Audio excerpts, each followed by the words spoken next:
What is going on, people? Ryan Williams AFC here with your match reaction. Arsenal 1, Watford 0. Guys, if you're new to the channel, please make sure you like, share, and subscribe. We're currently on the road to 200 subscribers. And for those new subscribers, we're currently on 164. Thank you very much. Check it out the channel. Let me know all your feedback and comments down below. I'd love to hear from you all. So yeah, let's just talk about the game. Very, very frustrating game, I have to say. I always said it was going to be a tough one. Like I said in the match preview, I said, well, with this Watford side, they're still trying to figure things out. Of course, you know, Claudio Ranieri has just come in. This is what I think it's his fourth game in charge. You know, Liverpool got a thrashing on his first game. Second game, beating Everton quite comfortably. And third game, he lost to Southampton. And today, the way they were set up, they had about 5 midfielders. They were looking like, you know, they were just looking to hold it and try to hit us in the counter-attack, soak up as much pressure as possible. And to be honest, that pretty much worked throughout the first half. Now, let's get into, of course, the offside rule now. Now, I didn't know about this at all. Of course, I'm talking about the Bukayo Saka goal, which was disallowed because I'm pretty sure it was basically about Ben Foster was out. There was a Watford player basically online in the goal. Saka just put it past him. And to me, I was confused, I was baffled, and I was like, why is it not 1-0? Now, the rules have seemed to have changed or something. Now, me personally, I don't really know, but I'm going to go look that up. And I should have looked this up before recording this video. Apologies. But to me, I just thought, whatever. We just got to get on with it. And we did. And, of course, throughout the game, one ex-Spurs player, there's actually, what, I think about 2 or 3 ex-Spurs players playing for Watford, but one in particular, Danny Rowe, who I felt was causing some nuisance there on that left-back position regards to Bukayo Saka, and even at times Alexander Lacazette. Now, of course, how we got the penalty, you know, where Lacazette was looking up at the ball, and Danny Rose just made a challenge. His hands were pretty much over him. Looked like he clotheslined him or something out of WWE. And then, yeah, literally, we got the penalty. Now, after the Aston Villa fiasco where Aubameyang missed the penalty but did score the follow-up, you know, a lot of people will kind of think, well, should we take Aubameyang off penalties? He did miss his last one, so Lacazette should take it. But Aubameyang, as he is the penalty taker, took the penalty. Did he look relaxed? Not really. To me, he didn't really look relaxed, but he didn't really look antsy. He just looked a little unsure, tried to calm himself down a little bit. You know, Ben Foster just being Ben Foster, just sitting there waiting for the opportunity to try and save this. And Aubameyang goes in the same direction as he did in his previous penalty against Emi Martinez. And just like the Emi Martinez situation, without the follow-up, Ben Foster saves. And from then, the game just really, really started to get frustrating. I was kind of getting a little bit frustrated personally because I just felt we had 2 opportunities. Okay, one was given offside, granted, but this was another opportunity for us to get ahead. And, you know, it was very unfortunate. And even after that, the corner, I felt Gabriel did well with the header, but it was a great save from Ben Foster. And, you know, leading into the second half, it was very frustrating for us. And Watford didn't even really cause any trouble to Arsenal. They tried and tried to counter, but as much time as they countered, we always had an answer for them. And then let's just get into the second half. In the second half, we come out a little bit more brighter, a little bit on the front foot. I felt Watford near towards the end of the first half, slowly started to get into the game because they could see we were frustrated. And yeah, but eventually we did get the goal. And I've said this before, I'll say it again. If the strikers aren't scoring, this man is on the score sheet. Emile Smith Rowe. This guy literally just pops up out of nowhere and it just delivers. It just delivers. And I was so happy to see that. And there was a stat going on. I think he was the first Arsenal player since the likes of Reyes, Cesc Fabregas, and I'm missing another player, forgive me, to score as many goals as he had in the Premier League. And for Arsenal, and I think that is major for Smith Rowe. I've said this before, and I'll say it again. He's such a good player, and he's going to be a great talent going forward. And he puts us 1-0 up, you know. And I think since that goal, the game really started to go different. We looked a little bit more up for it more. The fans were up for it more. And, you know, Watford did open up a little bit, but we kind of opened up a little bit as well. They were in the game, of course. And within the build-up to it, and I'm going to probably touch up about it later, within the build-up, there were few incidents, you know, the Conga, with his foul. I guess it was a foul. Easy Maitland-Niles as well with looked like a foul as well. But, you know, we're going to touch on that near the end of the video. We'll touch on to that. But, yeah, it was perfect for Smith Rowe. But like I was saying, guys, in that game, the game just started opening up a little bit. And I just felt we went a little bit too quiet. I felt there was sometimes Lokonga was a little bit sloppy on the ball in the midfield. I thought Ainsley played very well. Not amazing, but I think he definitely was probably one of the best players. And we're going to get into man of the match a little bit later on. And yeah, I don't really think there's much more to say. I just felt, you know, we did very well to manage the game. There was a hairy moment I do think we should bring up, and that was Watford when they're on the break. Aaron Ramsdale comes out of his goal, even though Ben White is chasing down Joshua King. He goes past Aaron Ramsdale, and Joshua King just basically snaps at it. It was a little bit similar to Eddie Nketiah in the League Cup against Leeds. The only difference is he didn't lob the keeper in that retrospect, more in terms of the keeper coming out. But yeah, he hits the side netting, and I think we done.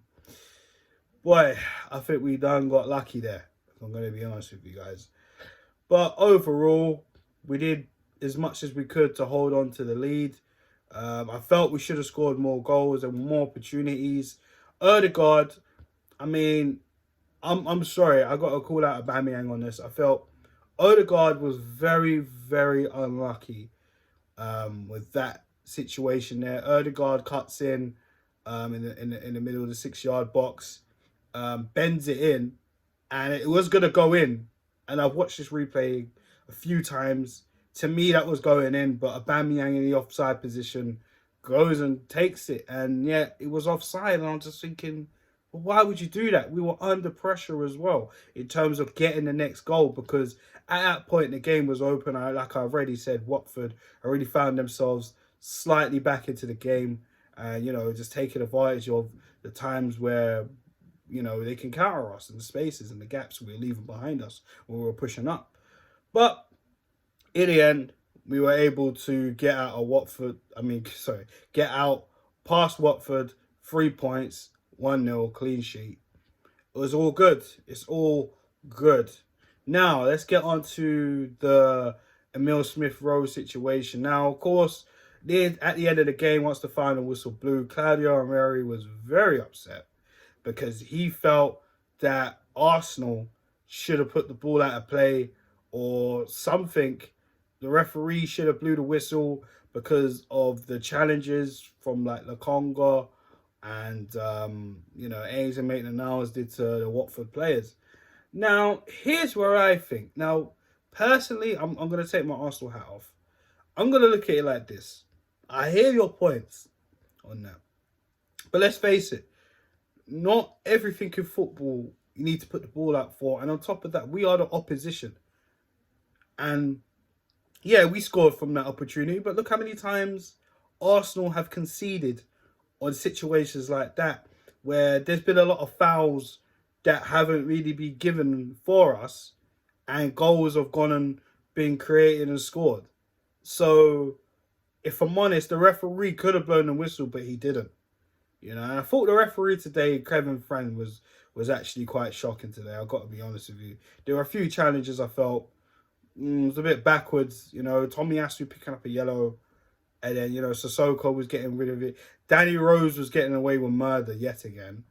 And it's like, you know, challenges on Lacazette. Then there was another challenge on Bukayo Saka, and I was thinking to myself, so where's the yellow? Where's the consistency? You know, to me, that didn't make no sense. Lokonga getting a yellow, but one of their midfielders, I can't remember who it was, didn't get a yellow card. In fact, he did eventually get sent off. The Slovakian guy, I can't remember his name, apologies. He did get sent off eventually. However, there were a few challenges that he did prior to that challenge he did on Nuno Tavares when we got the free kick in the second half. I felt, yo, he should have been off the pitch even before that. But either way, we got out with the 3 points. And yeah, I just felt, you know, we were tough. I just felt final third could have been, should have been a lot more better. Bamiyang, listen, I'm glad to see you're hungry, but if I'm honest, you know, the penalty was not good enough. It was a poor penalty, let's be honest. And, you know, you can't keep going to the same way. The keepers are going to look at your last penalty and going to think that's your favourite side. They're going to look at that. They're going to look at tapes. That's what goalkeepers do. And you know Ben Foster has a YouTube channel anyway, so it's not hard for him to go and search, you know, Aubameyang's last 5-10 previous penalties and look to see, you know, you're going to go down the left side. So it is what it is. If you ask me, if Lacazette starts the next game, Lacazette's got to take the penalty. Aubameyang's missed 2 now. We can't really risk him missing another. And I know he made the follow-up against Villa, but Lacazette should take the penalty. As far as I'm aware, since Lacazette has been here, he has not missed a penalty at all. So it makes sense. But overall, for me, man of the match, I'm going to give out a few standout players now. It's a bit of a close one between 2 people for man of the match. You guys let me know your thoughts in the comment section below. Standout players for me, I think Ben White done well today, if I'm honest. I think Ben White is very crucial, especially towards the goal for Emile Smith Rowe. I think he was very influential in that. I do like the way he kind of bursts through into the midfield and tries to make things happen. You know, of course, I've kind of been very harsh on Ben White this season, but like I said, I just want to see more, and I want to see him improve. That's all I want to see from Ben White. I'm quite tough with a lot of these players, to be honest with you, but that's how it's got to be right now, man. You know, tough love. But I was very impressed with him today. I was impressed with Nuno Tavares as well. I thought he done well getting up and down in the flanks as well. Tomiyasu done well today. I think he done all right. I think, to be honest, I think the whole defence done pretty much well. I think they've done all they could.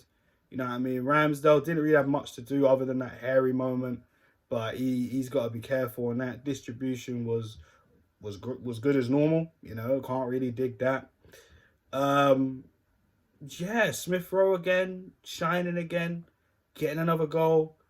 I mean, this kid is on fire. This kid is on fire. It's so happy to see someone from your academy as well as Bukayo Saka doing very well. And of course, there was a lot of speculation and talk about, you know, the England call-up, but it doesn't matter. You got the under-21 call-up, but, you know, I'm sure he'll get his chance in the future. Lacazette, bit slackish today, not really the greatest. I think it was a little bit sloppy, as well as Lokonga. Aubameyang was thereabouts, but I think he was very greedy today. And, you know, like I said, I'm glad to see him hungry, but he really needs to be taking these opportunities that he's getting. And Saka done well today, I think. Much better for him today. There's been some games where I've been a little bit worried. I feel like maybe we should take him out, etc. But I look at him as a mainstay in this team. And I mean, like I said in my preview, if it ain't broken, why try to fix it? So for me, I am going to give it to AZ Maitland-Niles. And the reason why I'm going to give it to AZ Maitland-Niles is because obviously Thomas Partey was rumoured to be injured or ill. Cannot remember the situation exactly. I think they said he was injured. So, you know, hopefully he'll be back in time for Liverpool when we come back off the international break, because that's going to be a tough game, guys.